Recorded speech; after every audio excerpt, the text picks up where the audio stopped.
Bom, existe uma pergunta que talvez seja palco de grandes dúvidas, discussões ou conflitos dentro do seu coração. Afinal de contas, quem nunca se perguntou como sabemos que Deus existe? E é justamente sobre isso que eu quero conversar com você agora. Eu me chamo Laura e fico muito feliz de ter você aqui nessa série de reflexões sobre a palavra de Deus.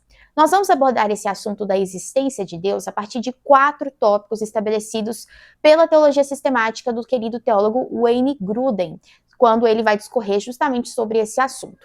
Esses tópicos são a íntima intuição humana de Deus, crendo nas evidências das escrituras e da natureza, as provas tradicionais da existência de Deus e, por fim, somente Deus pode superar o nosso pecado e possibilitar que nos convençamos da sua existência. Respondendo de forma muito clara e objetiva à pergunta inicial, como sabemos que Deus existe, essa resposta precisa levar em conta 2 pontos cruciais, que são muito importantes. Primeiro, todas as pessoas têm uma intuição íntima da existência de Deus. E segundo, cremos na existência de Deus a partir das provas centradas tanto nas escrituras quanto na criação ou na natureza. E nesse ponto é importante ressaltar a carta aos Romanos para falar um pouco desse assunto. A carta aos Romanos foi escrita pelo apóstolo Paulo e os seus destinatários originais, as pessoas para as quais essa carta foi escrita, foram os membros da Igreja de Roma, que até então era a capital do Império Romano. E o propósito da epístola era ensinar as gloriosas verdades do Evangelho, as boas novas de Jesus para todos nós pecadores a respeito da graça. Então essa é uma carta onde a gente encontra ricos ensinos doutrinários e práticos. Temas como a pecaminosidade humana, a justificação pela fé, a santificação, a reconciliação, que inclusive são temas aí preponderantes na Reforma Protestante, são encontrados de forma muito extensa nessa carta aos Romanos. E em alguns versículos específicos de Romanos 1, Romanos 2, Romanos 3, a gente pode compreender um pouco melhor a natureza e a extensão do pecado sobre toda a humanidade, sobre gentios, sobre judeus, sobre todos. E, portanto, a necessidade da justiça de Deus sobre todos nós, ou seja, condenação. E aí eu queria ler o texto de Romanos, capítulo 1, verso 18 ao 21 com você, que vai trazer um panorama, por assim dizer, muito interessante sobre a existência de Deus, sobre esse assunto específico que estamos conversando. Vamos lá. Portanto, a ira de Deus é revelada do céu contra toda impiedade e injustiça dos homens que suprimem a verdade pela injustiça. Pois, atenção, o que de Deus se pode conhecer é manifesto entre eles, porque Deus lhes manifestou. Pois desde a criação do mundo, atenção, os atributos invisíveis de Deus, seu eterno poder, sua natureza divina, têm sido vistos claramente, sendo compreendidos por meio das coisas criadas, de forma que tais homens, eu, você, toda a humanidade, são indesculpáveis, pois tendo conhecido a Deus, não o glorificaram como Deus, nem lhe renderam graças, mas os seus pensamentos se tornaram fúteis e os seus corações insensatos se obscureceram. O que Paulo nos ensina nesses trechos, né, de Romanos 1? Que todos nós temos o conhecimento de Deus, seus atributos invisíveis, seu eterno poder, sua natureza divina, através da natureza, através da criação de todas as coisas criadas. E por isso mesmo nós somos indesculpáveis. Quando a gente olha esses trechos e outros específicos relacionados a esse assunto em Romanos 1, por exemplo, a gente vai ver uma série de verbos na voz ativa que estão indicando que se trata de uma supressão obstinada da verdade por parte de nós, humanidade, homens no geral. O que isso significa? Basicamente, nós detemos a verdade pela injustiça, em outras palavras, a negação de Deus.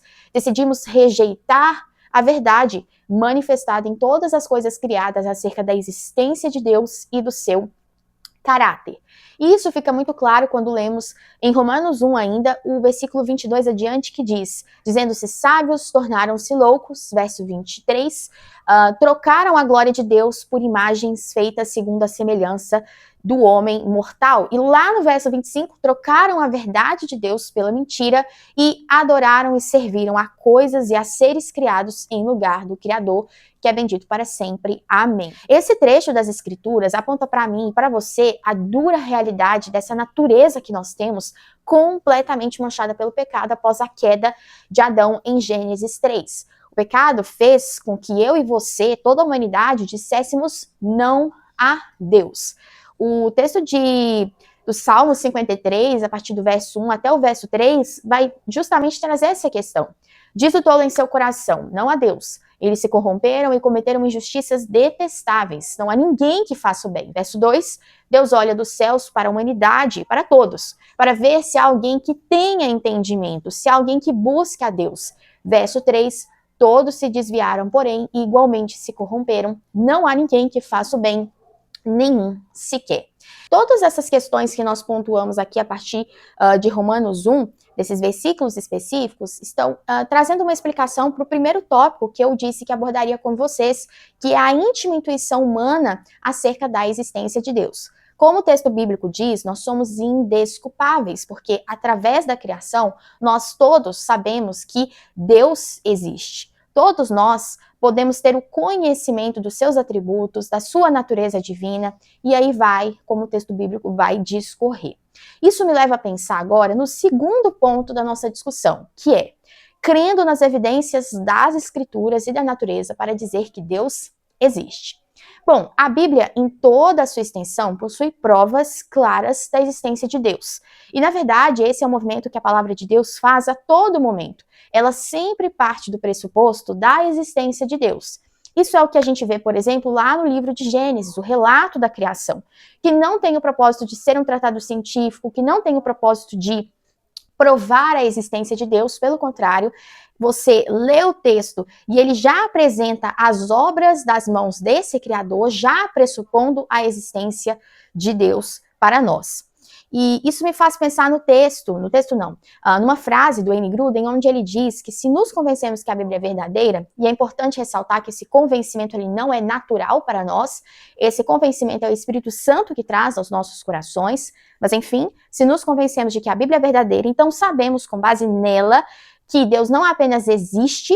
Então, quando nós olhamos para as Escrituras, nós não vemos apenas muitas provas que ele existe, mas também nós podemos conhecer, continuando a frase do Wayne Grudem, muita coisa a seu respeito sobre a sua natureza e os seus atos. Romanos 1:20 vai usar muito essa expressão, né?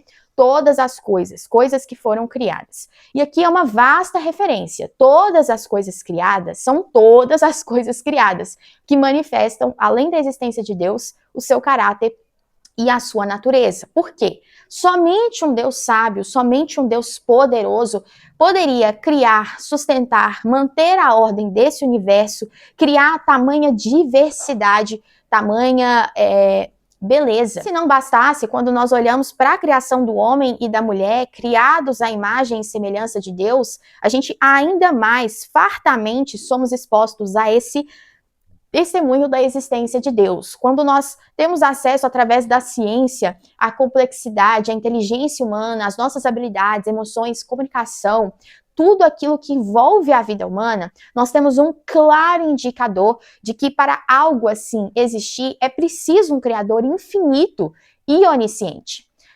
Após a queda de Adão, após a queda do homem, lá em Gênesis 3, a nossa relação com Deus foi completamente afetada.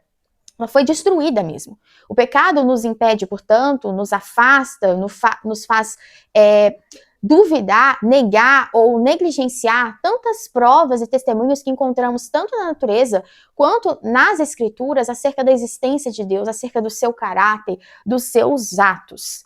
E eu queria ler alguns textos aqui específicos para que a gente possa compreender um ponto essencial, a necessidade que nós temos de que Deus retire a cegueira dos nossos olhos. A questão aqui não são de provas, e então vamos analisar essas provas e, portanto, vamos dizer sim, Deus existe, sim, Deus não existe. O homem, por ser completamente contaminado pelo pecado, agora possui um problema de natureza. Então, nós podemos ter inúmeras provas, como de fato temos, da existência de Deus. Mas, como os nossos corações estão cegos, como nós temos escamas em nossos olhos, nós sempre negaremos a existência de Deus. E não importa quantas provas, quantas evidências existam, porque o nosso coração está completamente manchado pelo pecado. Olha esses textos específicos aqui que eu gostaria de ler junto com você. 1 Coríntios 1, 22 a 24 diz: Os judeus pedem sinais milagrosos e os gregos procuram sabedoria. Nós, porém, pregamos o Cristo crucificado, o qual de fato é escândalo para os judeus e loucura para os gentios. Mas para os que foram chamados para a salvação, tanto os judeus como os gregos, Cristo é o poder de Deus e a sabedoria de Deus. Outro texto, Romanos 1, 16 ao 17. Não me envergonho do evangelho, porque é o poder de Deus para a salvação de todo aquele que crê, primeiro do judeu, depois do grego, porque no evangelho é revelada a justiça de Deus. Uma justiça que do princípio ao fim é pela fé. Como está escrito, o justo viverá pela fé. Outro texto, Efésios 2, versos 1 e versos 3 ao 5, que dizem o seguinte: vocês estavam mortos, eu e você, estávamos mortos nas nossas transgressões e nos seus pecados.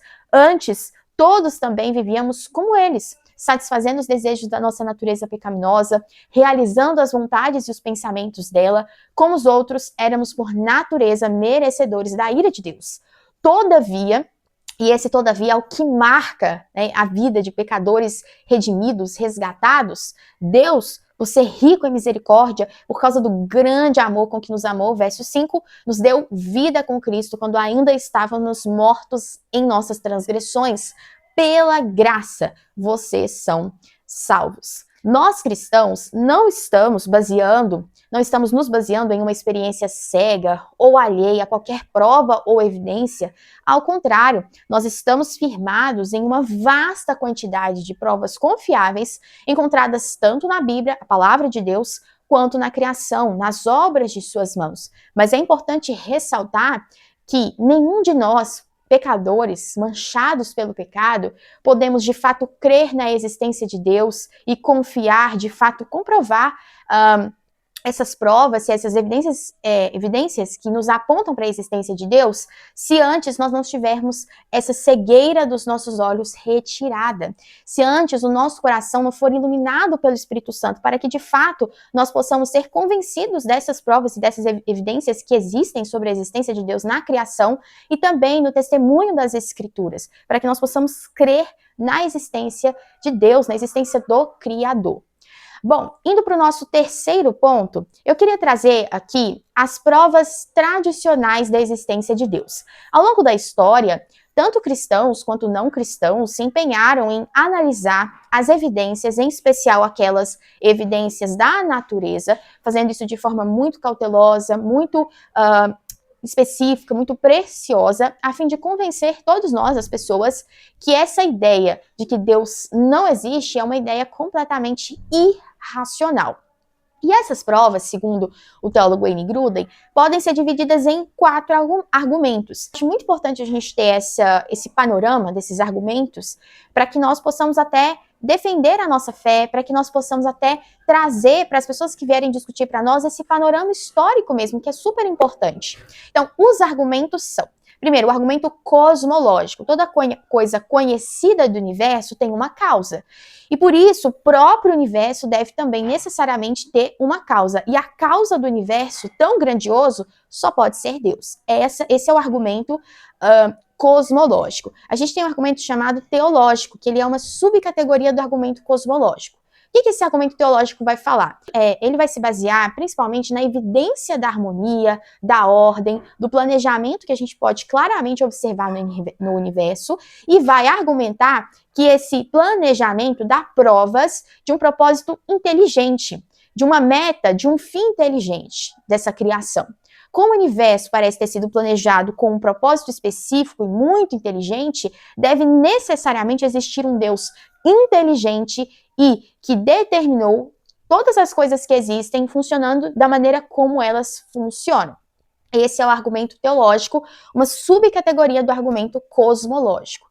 O outro argumento é o ontológico, que vai partir da ideia de Deus, definido como um ser maior do que qualquer outra coisa que nós possamos imaginar ou criar. A característica da existência, então, deve pertencer a este ser, pois maior é existir do que não existir, segundo esse argumento ontológico. E o argumento moral, o último argumento, ele vai partir do nosso senso humano, do que é certo, do que é errado, a necessidade que a gente tem de impor justiça e raciocina que deve necessariamente existir um Deus que seja a fonte, portanto, do que é certo, do que é errado e que por isso mesmo algum dia vai impor a justiça a todas as pessoas. E algumas considerações importantes sobre esses 4 argumentos, então só para relembrar, o argumento cosmológico, o argumento teológico, o argumento ontológico e, por fim, o argumento moral, todos eles estão baseados em fatos sobre a criação e que são fatos verdadeiros. Se nós fôssemos avaliar de forma muito cuidadosa essas provas, nós poderíamos concluir então que elas são válidas. E por que essas provas são válidas? Porque elas consideram corretamente as evidências, porque elas ponderam com acerto as evidências, e por isso mesmo elas vão chegar a uma conclusão verdadeira. O universo, de fato, tem Deus como causa, realmente dá provas de ser fruto de um planejamento, e somente Deus pode ser maior do que qualquer coisa que nós vemos ou imaginamos. E aí essa conclusão final é a conclusão que a gente pode tirar de todos esses argumentos juntos, que estão considerando corretamente as evidências e ponderando corretamente também essas evidências. E o último ponto da nossa discussão sobre a existência de Deus, talvez seja o ponto mais importante, é que somente Deus pode superar o nosso pecado e possibilitar que nos convençamos da sua existência. Nós falamos um tempo atrás sobre esse assunto, mas eu quero reiterá-lo com alguns textos bíblicos. Olha 1 Coríntios 1, 21. O Deus deste século cegou o entendimento dos incrédulos para que não lhes resplandeça a luz do evangelho da glória de Cristo, que é a imagem de Deus. Eu disse que esse texto era 1 Coríntios 1, 21. Esse texto que nós lemos é 2 Coríntios 4, 4. Agora a gente vai ler 1 Coríntios 1, 21, que diz: visto como na sabedoria de Deus o mundo não conheceu a Deus pela sua sabedoria, aprove a Deus salvar os crentes pela loucura da pregação. Outro texto também que eu queria ler é 1 Coríntios 2, 4 e 5. Minha mensagem e minha pregação não consistiram de palavras persuasivas de sabedoria, mas consistiram de demonstração do poder do Espírito Santo, para que a fé que vocês têm não se baseie na sabedoria humana, mas no poder de Deus. É preciso que Deus remova dos nossos corações essa cegueira que o pecado causou em nós. O pecado causou em nós essa irracionalidade e nós precisamos que Deus retire de nós isso, para que assim nós possamos, por meio da ação dele em nossos corações, ter então um confronto dos nossos corações, um constrangimento a partir desse convencimento que o Espírito Santo gera em nós e, consequentemente, possamos avaliar de forma correta as evidências presentes tanto na criação quanto na palavra de Deus. E assim, como diz Wayne Grudem, nós venhamos a crer naquilo que dizem as Escrituras e venhamos ter a fé salvadora em Cristo Jesus. E aqui, eu queria ler com você um trecho específico desse livro aqui, da Gloria Furman e da Caitlin Nilson, que é o livro Ministério de Mulheres. Aparentemente, não tem nada a ver com o que a gente está falando, mas na verdade ele tem sim muito a ver, e eu queria pegar um trecho específico para estar aqui lendo com você, já está inclusive marcado. Vamos lá. A história começa com este Deus criando os céus e a terra, e termina... Calma que eu me perdi. E termina com Deus recriando, fazendo um novo céu e uma nova terra. A história é coerente do início ao fim. Começa em um lindo lugar onde a árvore da vida cresce e onde os seres humanos vivem em comunhão com Deus. Um lugar que rapidamente se perde assim que o pecado quebra essa comunhão. Mas então o Cristo prometido, Filho de Deus, finalmente vem para restaurar essa comunhão entre nós e Deus, visto que por meio de sua morte Deus redime para si um povo de todas as nações da terra.